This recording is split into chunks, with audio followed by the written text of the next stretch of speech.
All right, so we are here with Ed Walters. Walters, yeah. Ed Walters, CEO of Fastcase, here at the ABA Tech Show 2017 in Chicago. So Ed, tell us about yourself, how you started Fastcase, and a little bit about the story behind it. Yeah, so first thing, thanks for having me. This is a lot of fun. Fastcase, I can't believe it, but this is the start of our 18th year. Wow. We started in 1999. My co-founder, Phil Rosenthal, and I were associates at a big Washington law firm. Okay. And a client of the firm called and said, Ed, we've got a question. It's going to be a case law answer, but the law is too new to be in the books, right? You're going to have to go do it online. But don't use Westlaw or LexisNexis. And I said, well, guys, these are... Why? What was the reason behind it? Yeah, I was like, it can't be money, right? This was like a big company. I think their biggest legal problem that year was, what do we do with all this money? And I said, it can't be the money, right? I mean, if anyone can afford it, you can. And they said, no, it's exactly the money. Look, we've got 300 outside law firms who represent us, and they all pass their pro rata subscription costs through to us, right? So last year we paid like tens of millions of dollars to pay for other people's Lexis and Westlaw. So I don't care what you do, but go use something else. So I'm kind of an optimist. Yeah, what do you do? Right? But 1999, Google was, there was a Google, but it was like a teeny tiny Google. And so I said, look, I'll just go find whatever the next big thing is, and we'll just use that. Okay. But I couldn't find anything. So 4 hours into it, I broke down, I used LexisNexis. And it took 45 minutes for something that should have taken like 5 minutes. Okay. And it cost like $1,500. So I'm fuming, right? It's 1 o'clock in the morning. I was never at the office at 1 o'clock in the morning. But my next door neighbor, who is always at the office at 1 o'clock in the morning, comes by and says, first of all, Ed, what are you doing here? But also, second, why are you so mad? And I said, I don't understand why we pay taxpayer dollars to get the law right, to pay judges and law clerks and legislators to produce American law. And then we give it away to foreign unpublishing conglomerates who sell it back to us for hundreds of dollars a minute. That's nuts. And this internet thing, I think, is going to take off. And if this is the 90s, right? This is late 90s. I don't think that you're going to have like these kind of duopoly bottlenecks for access to public information. Right. And the worst part of it all is the software sucks. I never use it, but it's clunky, it's not user-friendly. I guarantee you in 1999, it's like the worst software you can imagine. Right? And so we said, look, I think we could do better. I think you could build that big alternative that we've been talking about. Right. And I think you could make the law more available to more people. You can democratize the law and make this legal research process smarter. Right. And so that was the kind of dual mission. We actually spent the next several months, nights and weekends, putting together a prototype of it. Who's we? So it's Phil Rosenthal, my co-founder, and my next door neighbor at the firm. Awesome. And me. And we kind of did it as a nights and weekends project. Who's the developer in this situation? We did a little bit. We had outside developers who helped us with it, who built the first version of Fastcase. Can I tell you a funny story about why it's called Fastcase? Yeah. All right. So research your cases faster than anyone else. That's such a good rationale for it. Yeah. But that's not the rationale for it. Okay. So we are at our law firm, and we have our first meeting with an investor. Okay. And this was going to really be a big deal for us. We have the prototype sitting on a laptop. So we have to move it to the web, right? And this was a big decision. Whatever we pick as our domain name is probably going to be what the company is called, right? Our forever name. Yeah.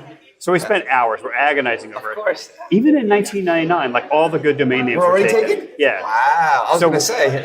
So we're sitting there for hours, and we're trying to find like a good name for the company. And so finally, after hours, we find something we both love. It's going to be perfect. And it wasn't Fastcase. I knew it. And so we said, look, this is a big decision. Let's sleep on it. And it's like 2 a.m, right? Okay. And so we both went home. I slept for like probably 3 or 4 hours that night. Came back the next day. We were working on our pitch and everything. And I get to the office and I say, hey, it's time to buy that domain name. What was it? And Phil says, well, I don't know what it was. I thought you were going to remember it. And I was like, all right, well, it doesn't matter. Look, we just need a domain for today. Right. We'll buy something. We'll park it there. And when we remember what the good name is, we'll just buy that domain and put it over there. Okay. To this day, I can't remember what the good domain was.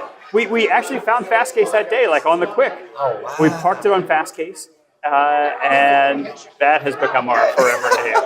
All right. So, and that was the day the investors came in. They invested? No, of course they didn't. No. Okay. No. So you bootstrapped the company. We had the worst time at it.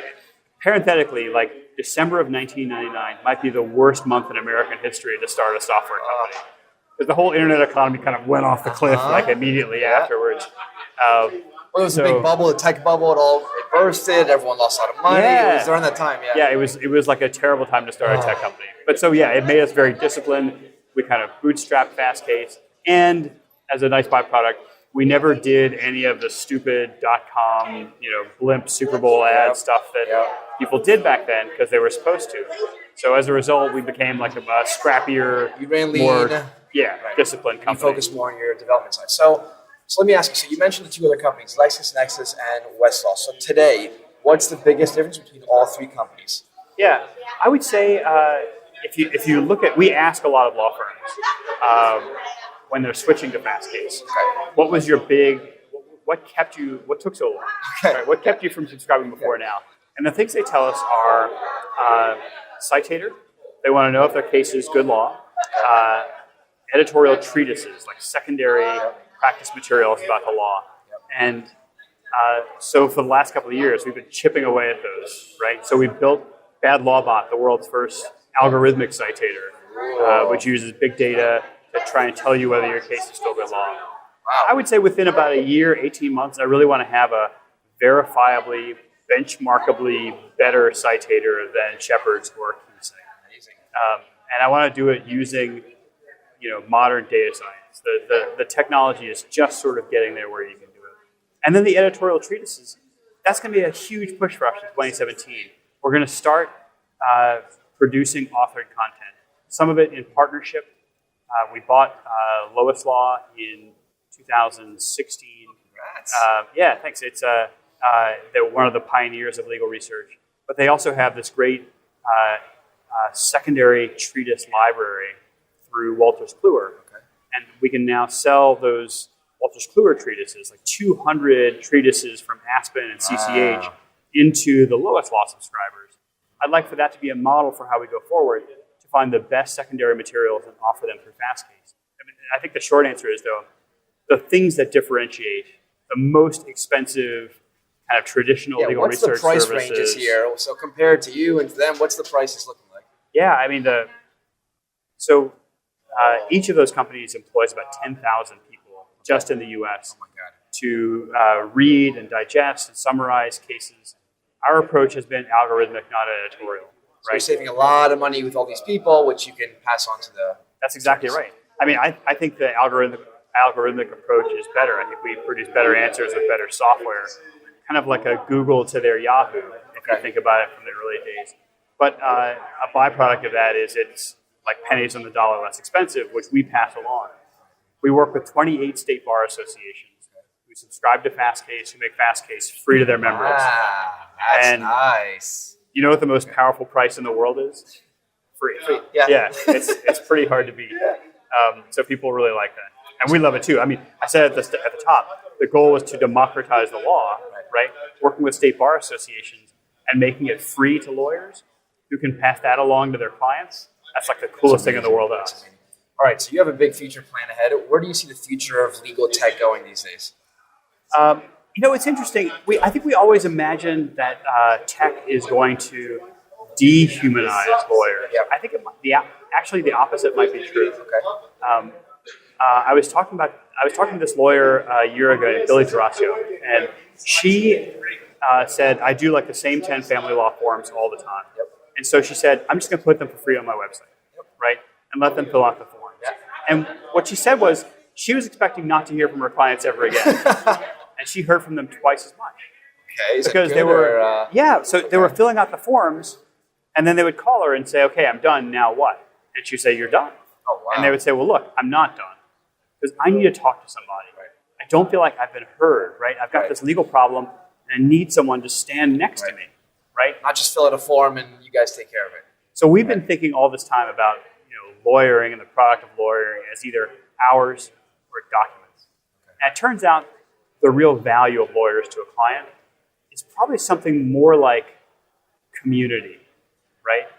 The idea that you are no longer alone, that when you take on a lawyer, your problems are their problems. And everything that you face in the world, you are facing with an expert who stands shoulder to shoulder with you, someone who has been there and done that. We sell confidence. I think that, so software in this case made her practice more human. It really focused on the parts of her practice that were more interpersonal. The things that software can't do. The best chatbot in the world can't stand shoulder to shoulder with you and tell you it's going to be okay. And so I really hope, my hope is that the future of technology is that we'll serve more clients. By the American Bar Foundation's estimate, 20% of people who have legal problems try to solve those problems with lawyers. 80% of them don't know it's a legal problem or don't think they can afford a lawyer. They're Googling it. So my hope is that technology allows us to serve those clients better. We give better services to more people, and that we really can focus on the parts of the practice we like better. Let me give you one good example of that. Please. E-discovery. Yep. When I was a lawyer a million years ago, we used to read the documents one by one. My firm did the ExxonMobil merger. We had to build a loading dock behind our firm, and 18-wheelers would pull up full of documents, and they would unload all the boxes, and crazy. That 18-wheeler would pull away, and another one would pull right up. And, lawyers hated that. We lost lawyers to the profession because they hated doing document review. We don't do that anymore, right? That part of lawyering, for the most part, there's a little bit, away. It's like, 1/50th of what it used to be. And the practice of law is better and more interesting for it. So I hope that technology also makes the practice of law better. I want to serve more clients. I want to serve them better, and I want the practice of law to be better. There's a good analogy here to the Industrial Revolution. Okay. May I nerd out with you a little bit? Yeah, let's go. All right. You signed up for this. Yeah, let's go. All right. So in the early days of the automobile, cars were super expensive. Right. Nobody could afford a car. And cars were a craft thing, right? So the same one person or 2 or 3 people at Daimler in Germany would make a car from the beginning to the end, right? They would handcraft each wheel, right? The same person would do wheels and window glass and the engine block, right? And they would handcraft the entire thing. The fastest ones would take like 12 days to make, right? And Henry Ford did the same thing when he got started, but then he said, look, my vision for this is that we could find a way to make cars better, right? And we can make them faster and with less money so that more people can afford them. We won't make as much money for each car, but there'll be like 100 times as many people who could afford them, right? And so he did things. He used standard parts. Before that, they used to make each part by hand every time, right? Standard parts, standard sizes. He said, we're going to use an assembly line. We're going to have a division of labor, right? We're going to have one person who's an expert on wheels and another person who is expert at crankshafts. So he started this whole automation for cars. Right, and that spawned the Industrial Revolution. But the other thing it was did... Was it him who said you could have a car, but it's got to be brown, and this model, was that him? Only one model? That was all he was selling? That's exactly it. There's a cool story behind that. Okay. All the Model Ts that he made, that was the first mass-produced car, were Japan black. They were all the same color. Before that, you could buy cars of any color. Right. But he said Japan black because in the process, they were making a car every 90 minutes. And the bottleneck in production was the paint drying. The paint wouldn't dry fast enough. So he found one paint, Japan black, that dried fast. And that's why every Model T was Japan black. I don't know why you know so much about this. I just wrote an article about it. Oh, okay. But so...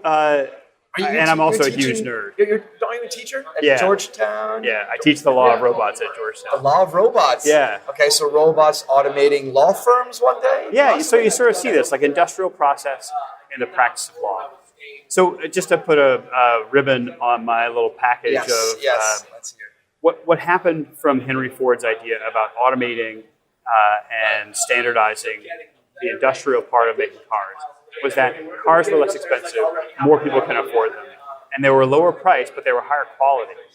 And the last thing was pretty much taking his what he did and implementing it to Fastcase. Right, and the good news for lawyers is that it created this whole era for auto manufacturers where they had better jobs and better wages and more of them, not the opposite. So as the cost of cars went down, the employment went up.